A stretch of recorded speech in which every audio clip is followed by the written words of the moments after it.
Puji nama Tuhan. Saudaraku yang dikasihi oleh Tuhan, untuk beberapa saat ini saya minta supaya kita boleh mendengarkan firman Tuhan dengan sungguh-sungguh, saudara. Kita mempersiapkan hati kita, kita menjaga ketertiban kita untuk beberapa saat ini. Demikian juga anak-anak kita ajar anak-anak kita dari sejak kecil, sejak muda, untuk mengajar anak kita takut akan Tuhan. Bukan hanya anak-anak kita pun harus takut akan Tuhan. Kalau kita takut akan Tuhan, pasti anak-anak kita juga takut akan Tuhan. Saudara, mari kita baca satu bagian firman Tuhan dari Matius pasal 1 ayat 18 sampai dengan 25. Saya akan bacakan buat kita semuanya, Bapak Ibu Saudara sekalian, dari Matius pasal 1 ayat 18 sampai dengan 25 yang diberi judul Kelahiran Yesus Kristus. Demikian bunyi firman Tuhan, saya akan bacakan. Kelahiran Yesus Kristus adalah seperti berikut. Pada waktu Maria ibunya bertunangan dengan Yusuf, ternyata ia mengandung dari Roh Kudus sebelum mereka hidup sebagai suami istri. Karena Yusuf suaminya seorang yang tulus hati dan tidak mau mencemarkan nama istrinya di muka umum, ia bermaksud menceraikannya dengan diam-diam. Tetapi ketika ia mempertimbangkan maksud itu, malaikat Tuhan nampak kepadanya dalam mimpi dan berkata, Yusuf anak Daud, janganlah engkau takut mengambil Maria sebagai istrimu, sebab anak yang di dalam kandungannya adalah dari Roh Kudus. Ia akan melahirkan anak laki-laki dan engkau akan menamakan dia Yesus, karena dialah yang akan menyelamatkan umatnya dari dosa mereka. Hal itu terjadi supaya genaplah yang difirmankan Tuhan oleh Nabi. Sesungguhnya anak darah itu akan mengandung dan melahirkan seorang anak laki-laki, dan mereka akan menamakan dia Immanuel, yang berarti Allah menyertai kita. Sesudah bangun dari tidurnya, Yusuf berbuat seperti yang diperintahkan malaikat Tuhan itu kepadanya. Ia mengambil Maria sebagai istrinya, tetapi tidak bersetubuh dengan dia sampai ia melahirkan anaknya laki-laki, dan Yusuf menamakan dia Yesus. Sedemikian jauh pembacaan firman Tuhan, Bapak Ibu Saudara sekalian. Tema Natal kita yang telah diberikan bagi gereja kita, seluruh GSKI saudara, adalah setia sampai akhir. Setia sampai akhir, ini adalah tema Natal kita saudara. Tema GSKI di seluruh dunia, bukan hanya di Indonesia, tapi juga di belahan dunia yang lain, saudara. Kalau kita memperhatikan bagian firman Tuhan ini tadi, apa kaitannya dengan tema kita? Bagaimana kisah Yusuf dan Maria lalu dikaitkan dengan tema, yaitu bagaimana kita setia sampai akhir. Saudara, kita akan melihat dulu apa sih artinya setia. Setia itu apa artinya? Kalau kita lihat dalam Kamus Besar Bahasa Indonesia, saudaraku, maka arti setia itu ada beberapa, tapi saya akan ambilkan mungkin dua saja dari antaranya. Pertama, arti setia itu adalah berpegang teguh. Berpegang teguh pada apa? Pada janji dan juga pada pendirian. Jadi orang yang setia adalah orang yang berpegang teguh pada janji dan juga berpegang teguh pada pendirian dan yang lain-lain. Jadi berpegang teguh bisa pada janji, bisa juga pada pendirian. Jadi kalau orang yang berpegang teguh pada janji, orang seperti ini tidak mungkin ingkar janji. Dia memegang janjinya. Nah, orang yang memegang janjinya itu disebut sebagai orang yang setia. Atau orang yang juga berpegang teguh pada pendiriannya. Apa yang dia tahu yang baik, yang berasal dari Tuhan, dia pegang teguh. Nah, orang seperti ini disebut setia. Kemudian pengertian lain daripada setia, saudara, yang kedua yaitu adalah artinya taat atau patuh. Taat itu adalah orang yang setia. Dari dua pengertian ini tadi, saudara, sebelum kita jauh, tentunya kita mau memeriksa diri kita. Kita ini orang setia atau tidak ya? Apakah kita orang yang berpegang teguh kepada janji yang telah kita ucapkan, baik kepada sesama kita dan terlebih kepada Tuhan? Apakah kita juga berpegang teguh kepada pendirian kita? Bahwa kalau kita hidup benar itu kita pegang teguh dan kita tidak bergeser. Itu adalah orang yang setia. Kalau kita perhatikan, kita hari ini kita fokusnya kepada seorang pemuda yang kita baca tadi dalam Matius pasal 1 ayat 18 sampai dengan 25. Pemuda itu tadi bernama Yusuf. Yusuf, dia adalah orang yang biasa, sederhana, tukang kayu. Barangkali juga tidak berlebihan kalau kita mengatakan mungkin miskin, saudara. Tapi apa yang mungkin kurang secara lahiriah, tetapi saudara, dia memiliki sesuatu yang luar biasa. Dikatakan di sana, saudara, karakter daripada Yusuf ini, dia adalah seorang yang tulus hati. Atau dalam terjemahan lain disebut juga orang yang benar. Atau just man. Orang yang adil. Orang yang tulus. Orang yang benar. Pria seperti ini, saudara, mahal bukan main, saudara. Karakter seperti ini sulit didapatkan. Apalagi zaman sekarang, sulit mendapatkan pria yang baik hati, yang tulus hati. Itu berarti hatinya suci, yang hidupnya benar, dan karakternya juga adil, saudara. Pokoknya semua yang baik itu ada pada Yusuf. Kalau kita sedikit melihat juga, maka ternyata Maria juga punya karakter yang luar biasa. Maria ini adalah seorang yang suci hatinya, saudara. Maria ini bukanlah seorang yang mudah gembar-gembor. Bahkan semua yang luar biasa yang Tuhan nyatakan melalui Maria, bahwa melalui Maria akan lahir juru selamat. Maria tidak pernah gembor-gembor. Tapi saudara, Maria ini orang yang suka menyimpan segala sesuatu dalam hatinya. Menyimpan sesuatu dalam hatinya.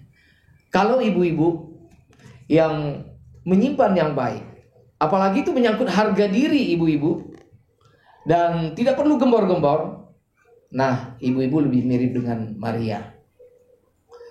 Tapi kan sebagian ibu-ibu kan seringkali banyak berbicara supaya lebih dihargai.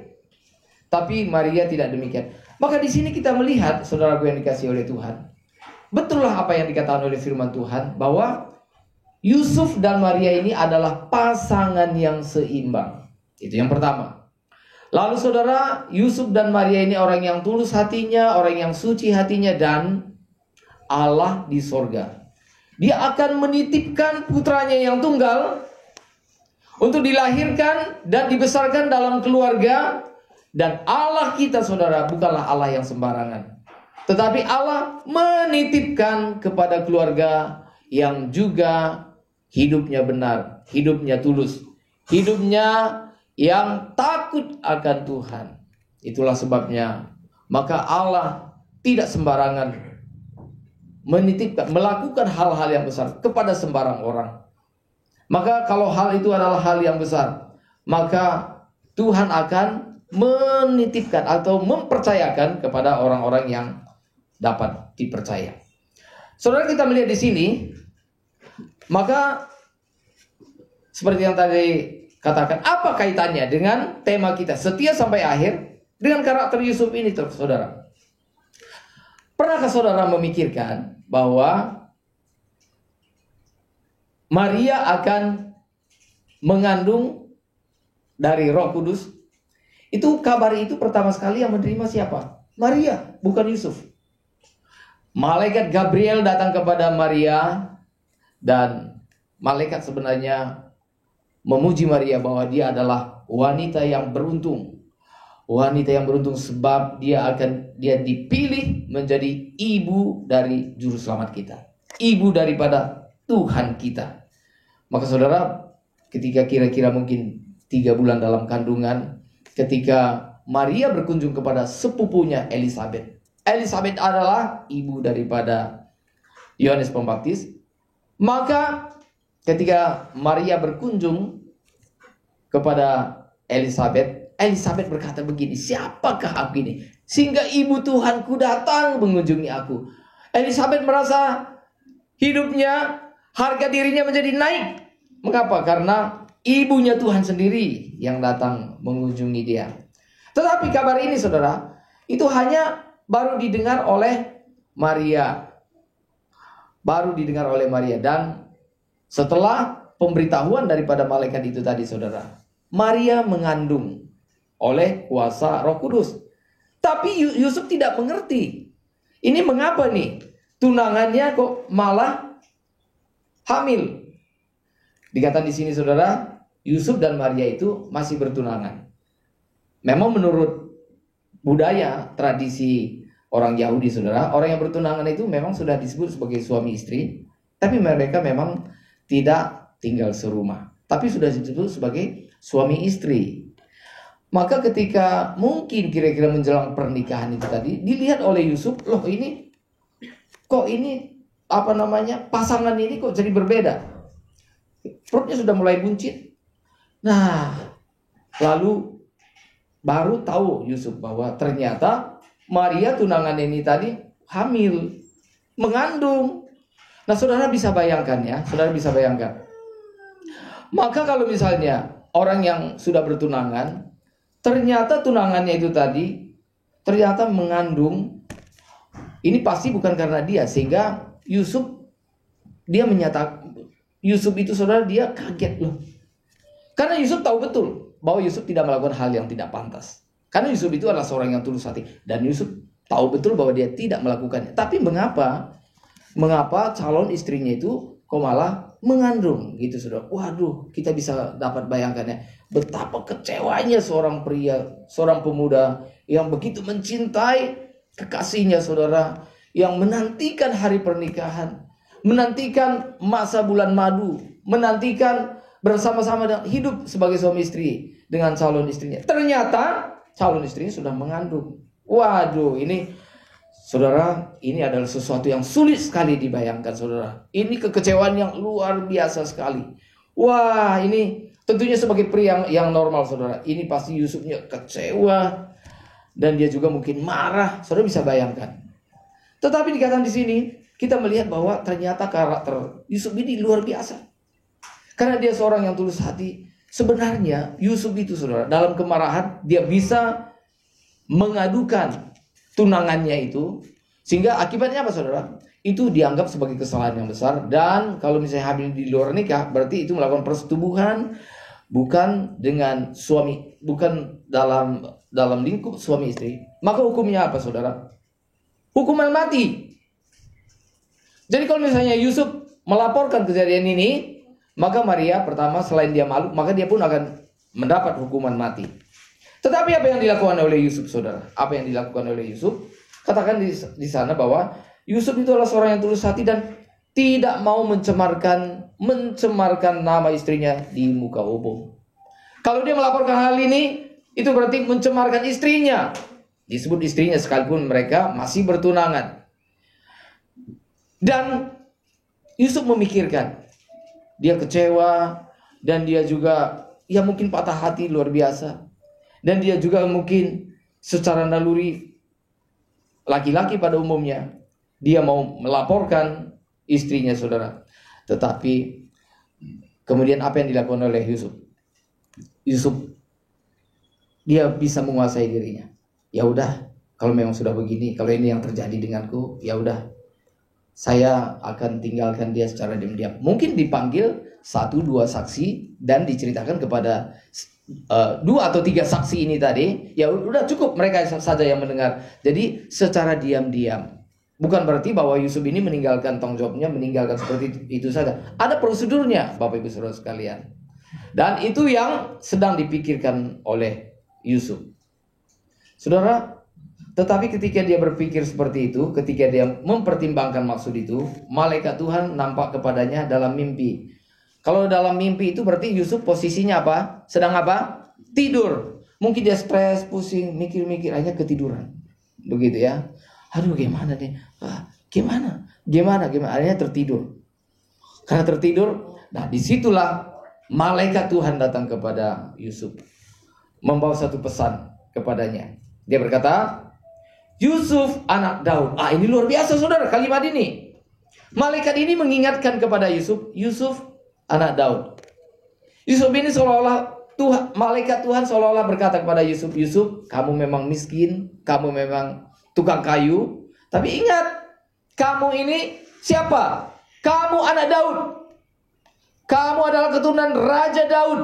Ingat statusmu itu.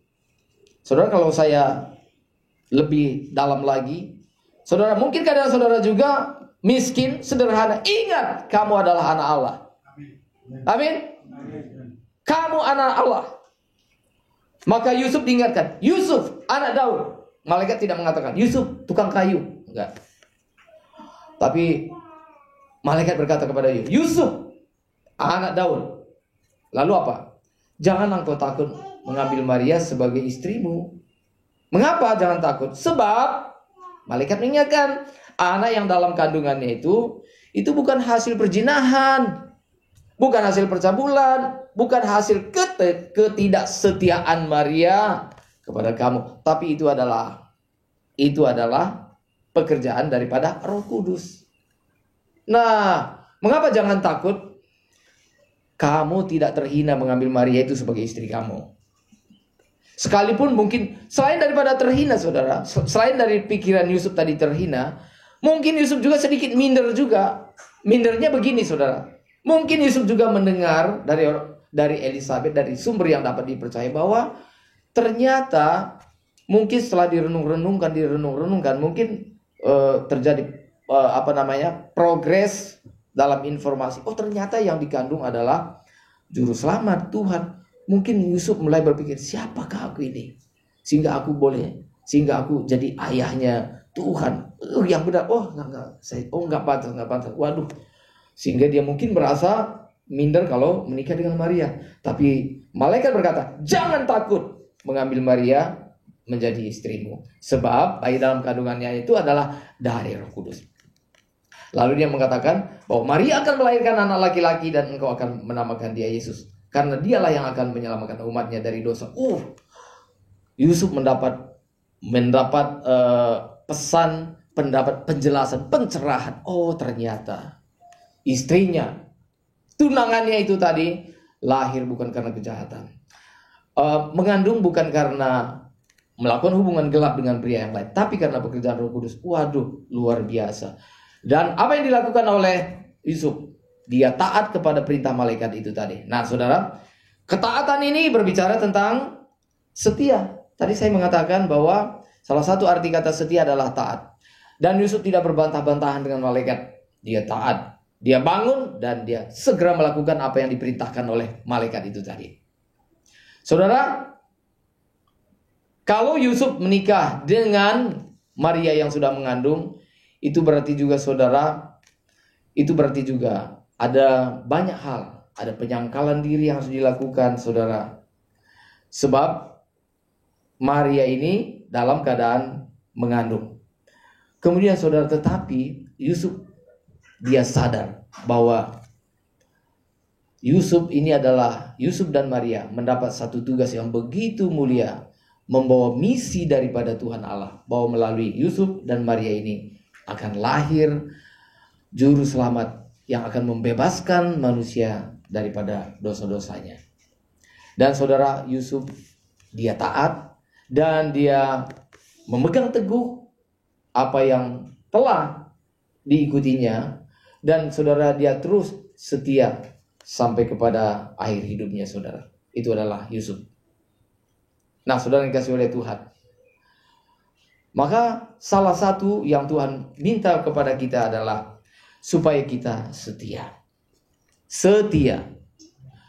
Saudara, saya akan uraikan beberapa hal tentang setia ini tadi, saudara. Mengapa Tuhan meminta kita setia? Pertama, karena salah satu karakter Allah kita adalah setia. Di dalam 1 Korintus 1 ayat 9 dikatakan di sana, Allah yang telah memanggil kamu kepada persekutuan dengan anaknya Yesus Kristus Tuhan kita adalah setia. Itu dalam 1 Korintus 1 ayat 9, saudara. Dikatakan bahwa Allah yang memanggil kamu kepada persekutuan anaknya Yesus Kristus Tuhan kita itu, Allah itu setia. Nah, saudara, itu salah satu atribut, salah satu karakter daripada Allah kita adalah setia. Dalam perjanjian lama, saudara, Ratapan 3 ayat 22, 23 dikatakan di sana, tak berkesudahan kasih setia Tuhan, tak habis-habisnya rahmatnya, selalu baru setiap pagi, besar kesetiaanmu. Dalam bahasa Inggris dikatakan, great is thy faithfulness. Setia dalam bahasa Inggris itu, saudara, itu disebut faithful. Kalau misalnya hanya faith saja, itu artinya iman. Kalau misalnya ditambah dengan full, faithful, L-nya 1 bukan 2. Faithful itu artinya setia. Kalau ditambah dengan ness, faithfulness itu artinya kesetiaan. Ini menarik, saudara. Sebab ternyata menurut pengertian bahasa Inggris itu, saudara, setia itu harus ada faith, harus ada iman. Dengan kata lain, orang yang dapat setia adalah orang yang beriman, baru dapat setia. Amin. Hanya orang yang beriman yang dapat setia. Mengapa banyak orang tidak setia? Nggak beriman. No faith. Tidak ada faith. Tapi kalau ada faith, itu bisa ditambah dengan full. Faithful. Kalau ada faith, kalau ada iman, berarti ada harapan untuk setia. Faithfulness. Great is thy faithfulness. Besar kesetiaanmu. Saudara yang dikasih oleh Tuhan. Saudara, pernah saudara baca di Alkitab? Sekarang saya memberikan sedikit ujian kepada saudara. Dalam 2 Timotius pasal 2 ayat 13. Dan sebelumnya dikatakan di sana, jika kita menyangkal Dia, maka Allah juga menyangkal kita. Oke? Jika kita tidak setia, maka Allah juga tidak setia. Amin? Salah. Tuh. Jika kita menyangkal Dia, maka Allah menyangkal kita. Amin? Amin, itu betul. Jika kita tidak setia, maka Allah tetap setia. Mengapa? Sebab Allah tidak dapat menyangkal dirinya sendiri. Mengapa? Karena memang sudah jadi karakter Allah. Karakter Allah itu memang setia. Udah gak bisa dirubah. Kalau kita kan, karakter kita kan belum seperti begitu, saudara. Tapi kalau Allah disuruh tidak setia, nggak mungkin. Mengapa? Sebab kalau saudara baca tatanan Allah itu, ya saudara ya, Allah tidak, karena itu bukan sifat Allah. Sama seperti misalnya begini, sama seperti air itu, saudara, ya memang basah. Mengapa? Karakter air basah. Matahari itu memang panas. Mengapa? Karakter air, karena karakter matahari itu memang panas. Matahari tidak mungkin dingin, sebab karakter matahari itu memang panas. Maka saudara, mengapa kita setia? Karena Allah kita setia. Allah kita setia, saudara, itu sudah menjadi karakter daripada Allah. Sekalipun kita tidak setia, namun Allah tetap setia. Nah, saudara, kalau misalnya kita tidak setia, namun Allah tetap setia, apa artinya ini? Oh, kalau begitu kita bisa, kita nggak usah setia, kan Allah akan tetap setia. Ini pemikiran yang bodoh lagi, saudara. Kalau misalnya Allah kita setia, sekalipun kita tidak setia, ya udah, kalau gitu kita tidak usah setia, kan Allah akan tetap setia. Saudara, saya kira-kira begini. Kalau suami saudara itu misalnya setia misalnya, terus setia, dia memegang teguh janjinya. Setiap hari dia pulang ke rumah, dia tidak tergoda oleh wanita yang lain. Dia setia, dan dia tetap setia mencintai keluarganya, setia mencintai istrinya. Lalu apakah hal yang seperti itu membuat istri menjadi tidak setia? Kalau ada istri yang memiliki suami yang setia, lalu karena suami itu tadi setia, lalu istrinya mulai melenceng. Suami saya kan tetap setia, udah saya nggak usah setia, dia akan tetap setia. Ini istri yang bodoh, yang setuju amin. Tapi kalau istri yang bijak adalah, suamiku setia, maka aku harus setia juga. Bahkan aku harus lebih setia. Nggak boleh bermain-main dengan suami yang setia. Begitu, saudara. Pertama, ingat bahwa Allah kita adalah Allah yang setia. Saudara, kita boleh ada sampai hari ini, itu karena kesetiaan Allah. Saudara sehat, ya memang karena kita menjaga kesehatan. Tapi ingat, karena kesetiaan Allah memelihara kita, mencintai kita. Kita diselamatkan karena apa? Karena kesetiaan Allah mengasihi kita. Dia menyelamatkan kita dalam Yesus Kristus. Hari ini kita memperingati Natal, kelahiran Tuhan Yesus. Mengapa Tuhan Yesus lahir buat kita? Itu pun karena kesetiaan Allah. Allah ratusan tahun sebelumnya sudah menjanjikan bahwa akan lahir juru selamat. Bahkan ribuan tahun sebelumnya Allah sudah menubuatkan bahwa akan lahir juru selamat. Dan Allah setia dengan janjinya, sehingga kita boleh memiliki juru selamat karena kesetiaan Allah. Saudara, kita bersyukur punya Allah yang setia. Nah saudara, lalu yang kedua yang penting tentang kesetiaan ini, karena Allah kita setia, maka Allah yang setia itu menuntut kita supaya setia.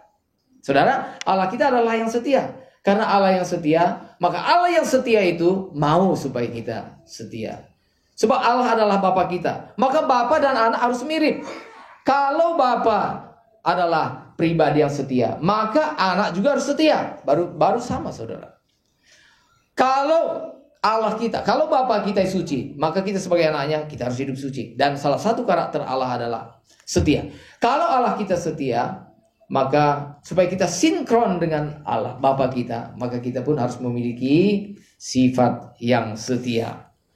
Saudara, di dalam misalnya dalam Kisah Rasul pasal 11 ayat 23, di situ ada perintah, ada perintah kepada umat Tuhan melalui Apolos, saudara, Barnabas. Maka dikatakan apa? Jemaat itu dinasihatin oleh Barnabas supaya tetap setia kepada Tuhan. Karena Allah kita setia, karena Tuhan kita setia, kita pun harus setia kepada Tuhan. Dalam 2 Timotius 2 ayat 22, saudara, maka firman Tuhan mengatakan, yang harus kita kejar itu, saudara, adalah kesetiaan, keadilan, dan salah satu diantaranya adalah kesetiaan. Kejarlah kasih, kejarlah keadilan, dan kesetiaan. Itu yang harus kita kejar. Setialah. Saudara, ada lagu yang luar biasa, saudara. Lagunya, saudara, lagu Pentakosta yang lama gitu ya. Saya dulu bukan orang Pentakosta, tapi saya senang itu ya. Mungkin cek ya. Setia, setialah, setialah sampai mati. Amin semuanya. Seperti Tuhan Yesus, setialah sampai mati. Mari kita nyanyi, tepuk tangan. Apakah balasanmu untuk kasih setianya? Setia, setialah, setialah sampai mati. Sekali lagi, setia. Setia, setialah, setialah sampai mati. Seperti siapa? Seperti Tuhan Yesus, setialah sampai mati. Amin.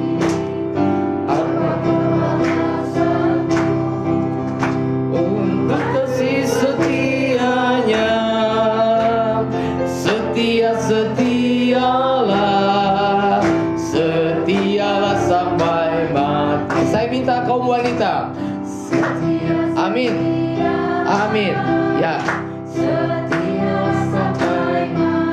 Amin. Seperti siapa? Seperti Tuhan. Yes. Setia sampai mati. Apakah balasanmu? Kasih setianya. Setia, setialah, setia. Amin.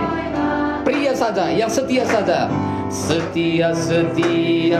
Yang mau setia nyanyikan lagu ini. Setialah sampai mati, seperti Tuhan Yesus. Setialah sampai mati. Apakah balasanmu untuk kasih setianya? Setia, setialah, setia sampai mati. Amin. Puji Tuhan. Saudara, lagu ini sangat memberkati saya, saudara. Seringkali mungkin dalam tugas, dalam pelayanan seperti aduh, rasanya kok begini ya. Tapi seperti ada suara mengatakan, setialah, setia sampai mati. Seperti Tuhan Yesus juga setia sampai mati. Jadi saudara, tidak ada alasan kita untuk mundur. Amin. Tidak ada alasan untuk mundur, saudara. No turning back. Tidak boleh mundur kembali. Saudara, lalu selanjutnya tentang kesetiaan ini tadi, saudara. Maka Tuhan menuntut kita untuk setia. Tuhan menuntut kita untuk setia, barulah kita bisa padu dengan Tuhan. Allah yang setia, manusia yang setia, baru bisa nyambung.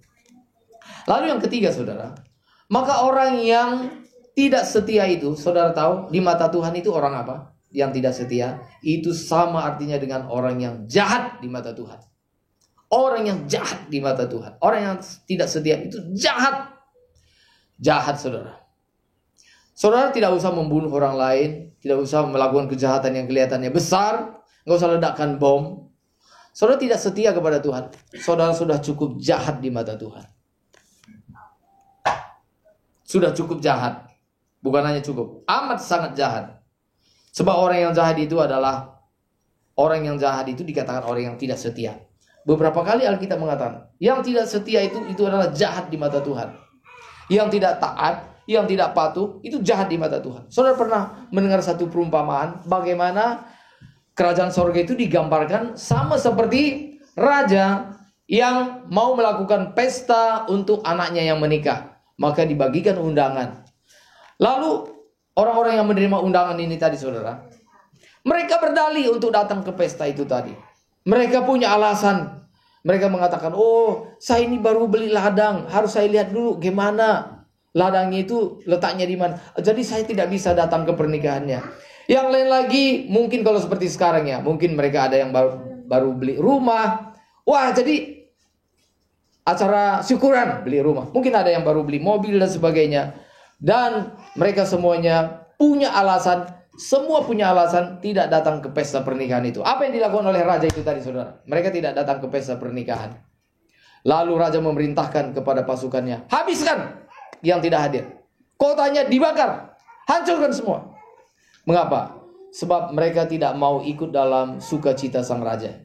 Dan orang yang tidak bersedia ikut dalam sukacita sang raja, itu berarti orang yang tidak taat. Dan orang yang tidak taat itu adalah orang yang tidak setia. Dan orang yang tidak setia itu adalah orang yang jahat di mata Tuhan.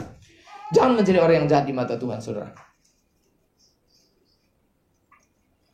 Dalam Yakobus 4 ayat 4 dikatakan bahwa persahabatan dengan dunia adalah musuh Allah. Jadi kalau kita bersahabat dengan dunia ini, kita tidak setia. Berarti kita sudah bermusuhan dengan Allah. Kita itu berkhianat kepada Allah, saudara. Lalu selanjutnya adalah, kesetiaan itu adalah sesuatu yang harus kita pelihara. Saudara, kesetiaan kita itu harus kita pelihara. Maka Rasul Paulus mengingatkan kepada jemaat Korintus. Rasul Paulus mengingatkan begini, aku khawatir, kata Rasul Paulus. Aku khawatir apa? Jangan-jangan pikiran kamu ini telah disesatkan dari apa? Dari kesetiaan sejati kepada Kristus. Jemaat Korintus sebagian itu adalah mereka memiliki kesetiaan yang sejati kepada Kristus. Tetapi Rasul Paulus mengatakan, hati-hati. Jangan sampai kesetiaan kamu itu disesatkan. Saudara, orang yang setia harus tetap setia kepada Tuhan. Yang tidak setia kepada Tuhan harus bertobat, setia kepada Tuhan. Yang sudah setia justru harus tetap setia dan lebih setia lagi, saudara. Saudara, sampai di sini, saudara pasti saudara tahu, kira-kira saudara ini masuk yang mana? Saudara ini orang yang setia atau tidak setia? Kita harus memeriksa diri kita. Maka saudara, selanjutnya yang kelima adalah kesetiaan kita itu akan diuji. Kalau saudara mengatakan aku setia, maka saudara akan ada ujiannya kepada kita. Dan ujian dalam hidup kita itu sebenarnya akan membuktikan kita ini setia atau tidak, saudara, dalam hidup kita. Sama seperti misalnya seperti yang tadi saya katakan, misalnya dalam persahabatan, ya. Dalam persahabatan misalnya saudara, salah satu yang dibutuhkan dalam persahabatan adalah kesetiaan.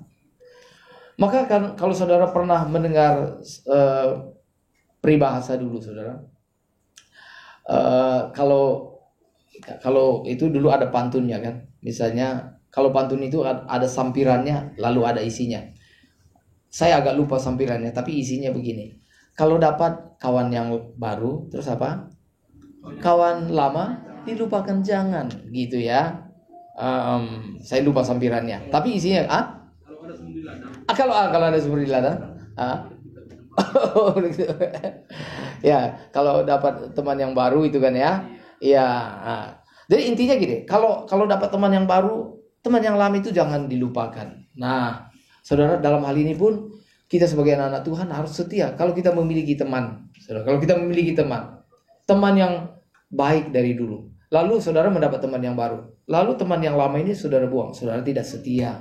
Itu pun satu kejahatan sebenarnya, saudara. Kita melihat bahwa dalam dunia itu bisa terjadi seperti itu, saudara. Dalam dunia bisnis misalnya, dalam dunia politik, bukan hanya dunia politik. Jangan hal itu juga masuk di gereja, saudara. Saudara, milikilah teman sebanyak-banyaknya. Saudara mendapat teman yang baru, tambah lagi teman saudara. Yang lama tetap tidak dilupakan, tetap dibangun hubungan yang baik, sehingga bertambah-tambah teman dan sahabat kita. Ini benar sekali, saudara. Kalau orang yang tidak setia itu, dunia juga pun akan membenci. Wah, dunia pun akan tahu. Orang yang bukan Kristen tahu gitu. Orang ini nggak setia nih. Orang ini nggak setia. Saudara, kita harus setia dalam persahabatan. Dalam pernikahan juga kita setia. Dan saudara, akan ada ujiannya. Ada ujiannya. Saudara tahu. Sebenarnya ujian dalam kesetiaan kita itu, saudara, kalau kita simpulkan, kalau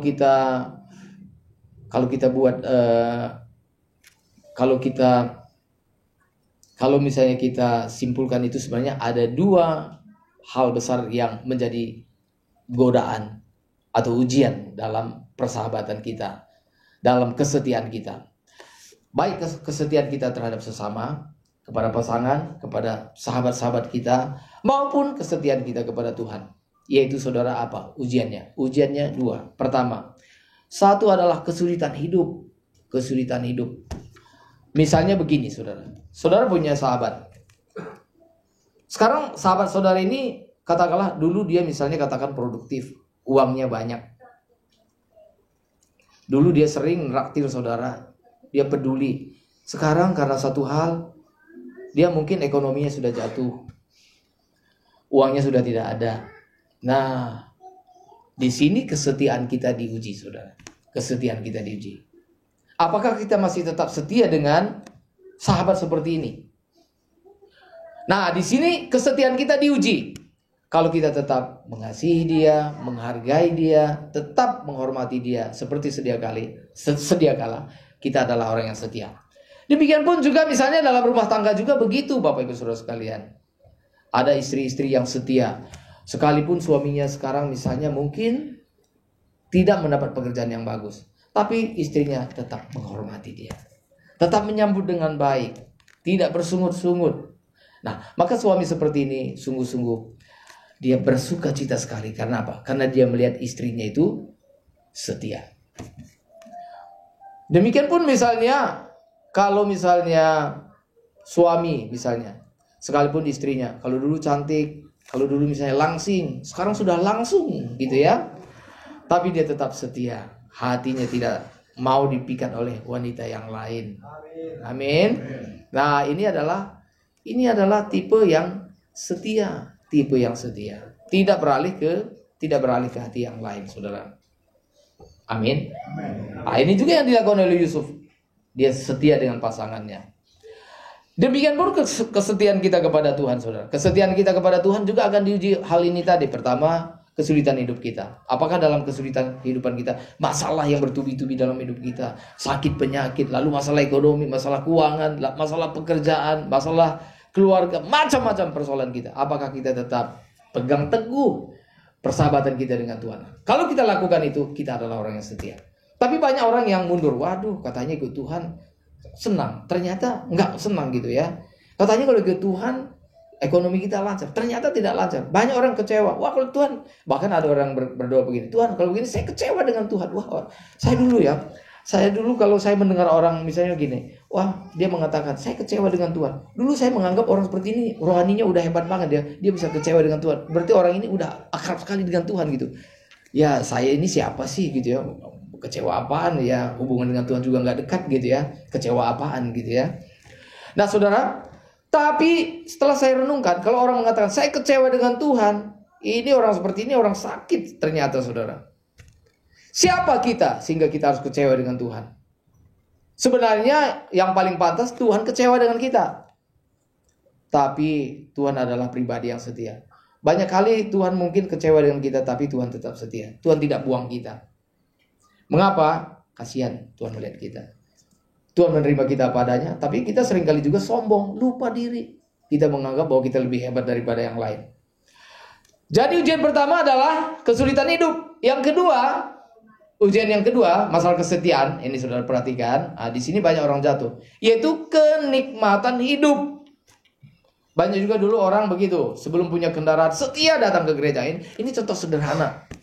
Setia datang, tapi Tuhan kasih kendaraan yang lebih baik, harusnya kan lebih rajin. Ini enggak. Entah di mana kini kau berada. Entah di mana kini kau berada. Mengapa saudara? Mendapat fasilitas hidup lebih baik, bukannya lebih dekat dengan Tuhan, tapi menjauh daripada Tuhan. Ya, sebelum menjauh daripada Tuhan, saudara, sebelum itu dia datang dan pergi sesuka hati. Kau datang dan pergi sesuka hatimu. Kau datang dan pergi, kan ada lagunya kan. Lalu akhirnya lama nggak datang-datang. Lalu ditanya setelah sekian lama, loh kemana saja? Kok nggak datang-datang ke ibadah? Apa jawabannya? Jangan ditanya kemana aku pergi. Waduh. Wah, ini begitu sekali gitu ya. Wah, saudara yang dikasih oleh Tuhan. Jadi ujian kita, ujian kesetiaan kita itu dari saudara, paling tidak ada dua, yaitu apa? Kesulitan hidup, kesukaran hidup. Itu bisa membuat kita gagal dalam kesetiaan kita kepada Tuhan. Tetapi sebenarnya pilihannya ada pada kita. Kita bisa tetap mengatakan, Tuhan, sekalipun hidupku mengalami kesulitan. Seperti lagu yang mengatakan, kadang kau tak nyata, gitu ya. Kadang Tuhan itu seperti kurang nyata dalam hidup kita. Kita banyak persoalan, kita berdoa, sepertinya Tuhan kadang-kadang kok tidak ada, gitu. Ini Tuhan sebenarnya mengerti nggak sih kesulitan kita, gitu ya. Seringkali Tuhan itu seperti tidak ada. Tapi saudara, itu Tuhan izinkan terjadi dalam hidup kita. Demikian pun dengan kenikmatan-kenikmatan hidup yang Bapak Ibu Saudara kasih. Hati-hati kalau saudara sudah mulai diberkati oleh Tuhan. Saudara lebih sehat dari sebelumnya. Ekonomi saudara sudah mulai naik. Demikian juga mungkin fasilitas hidup saudara sudah mungkin lebih baik. Dan saudara mungkin punya teman lebih banyak, relasi lebih banyak. Di sini saya mengatakan, hati-hati. Jangan sampai saudara disesatkan terhadap kesetiaan saudara kepada Kristus. Baik senang maupun susah, tetap setia kepada Tuhan. Tidak ada yang mengaminkan, gak apa-apa. Amin. Baik senang maupun susah, tetap setia kepada Tuhan. Amin. Bukankah dalam janji nikah juga kan begitu kan ya? Janji nikah ini Mas Yopi pasti masih ingat gitu kan ya. Ya, aku menerima engkau bla bla bla menjadi istriku gitu ya. Dan aku akan setia baik dalam keadaan apa, masih ingat? Baik dalam keadaan sehat maupun sakit. Lalu apa? Baik dalam keadaan kaya maupun miskin. Ini saudara, ini dua hal ini bisa saja terjadi dalam hidup kita. Kadang kita sehat, kadang sakit. Kadang-kadang kalau pasangan itu udah sakit, udah nggak sanggup gitu ya. Aku tak sanggup lagi gitu ya. Oke. Baik sehat maupun sakit. Maupun apa? Baik dalam keadaan kaya maupun miskin. Saudara, ada orang yang kalau lagi kaya masih bisa nyatu gitu ya. Cintanya itu begitu berapi-api. Tapi begitu jatuh dalam kemiskinan, pernikahannya juga bubar. Gitu. Atau sebaliknya begini. Tidak sedikit juga contoh saudara. Ada orang ketika miskin, suami istri begitu bersatu hati, mereka bekerja keras bersama-sama, tidur sampai larut malam, pagi-pagi sebelum ayam berkokok mereka sudah berkokok duluan, bekerja giat, istri juga membantu suaminya. Dan ini kisah nyata saudara. istri membantu suaminya, bagaimana supaya derajat suaminya naik, bagaimana ekonomi mereka dipulihkan, saudara. Dan memang ekonomi mereka dipulihkan, tapi saudara, sayang, setelah ekonomi mereka dipulihkan, saudara, suaminya sudah mempunyai kendaraan, mereka punya kendaraan dan sebagainya, tapi istrinya tertarik, kecantol dengan wanita lain. Jadi tidak selalu kesulitan hidup itu bisa menjadi tantangan daripada kesetiaan kita. Kenikmatan hidup juga bisa menjadi tantangan. Tapi malam hari ini, maka saudara berjanji bahwa apapun keadaanku Tuhan, sebagaimana Tuhan setia, aku akan tetap setia. Amin. Saudara, dalam Alkitab ada seorang yang telah teruji kesetiaannya. Kalau saudara baca nanti di Alkitab itu dalam Filipi 2 ayat 22. Siapa dia? Di mana dia kesetiaannya telah teruji. Dia adalah anak rohani Paulus yang bernama Timotius. Rasul Paulus sendiri yang memberikan kesaksian bahwa Timotius kesetiaannya telah teruji. Saudara, Tuhan lebih mengenal saudara daripada saya. Saya mungkin secara samar-samar begitu ya, paling tidak bisa menilai ini orang ini setia apa enggak gitu ya. Ya, saudara, salah enggak kalau kita dinilai oleh gembala kita ya? Oke, sebelum akan saya jawab, oke, kita masuk yang ke-6. Berbicara tentang kesetiaan ini, hanya orang yang setia sampai mati atau setia sampai akhir yang akan menerima mahkota kehidupan. Itu yang ditulis dalam Wahyu pasal 2 ayat 10. Bahwa orang yang setia sampai akhirnya, mereka akan menerima mahkota kehidupan. Yang tidak setia tidak dapat mahkota kehidupan, tidak menerima hidup yang kekal. Hanya yang setia sampai akhir yang akan menerima mahkota kehidupan. Setia sampai akhir itu disingkat jadi SSA. Jadi SSA itu bisa artinya setia sampai akhir, bisa juga setia sejak awal. Orang yang setia sampai akhir adalah orang yang setia sejak awal. Kelihatan, saudara tidak mungkin setia sampai akhir kalau sejak awal pun udah nggak kelihatan setia, nggak mungkin. Dan yang terakhir, ini kabar baik bagi saudara. Biasanya kalau khotbah itu kalau udah terakhir itu ada harapan untuk berhenti. Amin.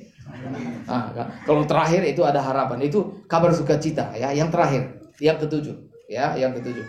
Pada akhirnya kita harus ingat bahwa pada akhirnya saudara, ingat ini, pada akhirnya Allah satu hari kelak Tuhan akan mendeklarasikan, memproklamirkan, Tuhan akan menyatakan dengan jelas siapa kita sesungguhnya. Saudara, pada akhirnya saudara, ketika Tuhan datang kedua kali, di situ Tuhan mengatakan, di akhir zaman aku akan mendeklarasikan siapa kamu sesungguhnya. Kamu orang setia atau orang jahat. Wah saudara, jadi kalau dinilai oleh gembala sidang mah, wah kecil itu mah nggak ada apa-apanya. Tapi yang kita tidak bisa hindari ada pada akhirnya Tuhan akan memberikan penilaian kepada kita. Apakah Tuhan berkata, baik sekali perbuatanmu itu, hai hambaku yang baik dan setia. Deklarasi akhir zaman itu hanya dua bagian besar. Pertama, ketika Tuhan mengatakan, engkau hambaku yang setia. Bagus. Tuhan dengan senyum mengatakan, waduh senang sekali. Atau yang kedua, Tuhan mendeklarasikan, aku tidak pernah kenal kamu. Kamu jahat. Nyah daripada aku. Saudara, ini pasti akan terjadi pada kita. Kalau Tuhan tidak mengusir kita, Tuhan menerima kita, itu saja.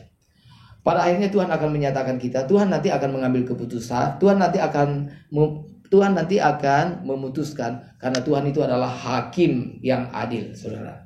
Amin. Apapun jawaban kita sekarang, maka Tuhan sebagai hakim yang adil itu nanti yang akan berhak memutuskan. Saya tidak bermaksud menyinggung peradilan yang sedang terjadi, saudara. Kasus yang terkenal sekarang ini, saya memperhatikan ini salah satu gambaran. Misalnya hakim itu dia hanya menerima keterangan daripada terdakwa. Apakah saudara mengetahui? Apakah saudara melihat menembak dia, si A menembak si B? Tidak. Ya. Lalu apakah saudara tahu tentang ini? Tidak tahu gitu ya. Kira-kira Tuhan juga seperti itu, saudara. Jangan saudara pikir bahwa Tuhan itu, Tuhan kita Tuhan yang sepertinya tidak ingat. Ingat bahwa Yesus adalah hakim yang adil. Satu hari kelak dia akan datang sebagai hakim yang adil. Makanya seorang hakim pernah berkata dalam ibadah para hakim, dia berkata begini, seorang hakim yang Kristen, ingat saudara-saudaraku hakim, kita hakim ini pada satu hari kelak kita akan dihakimi di depan sang hakim.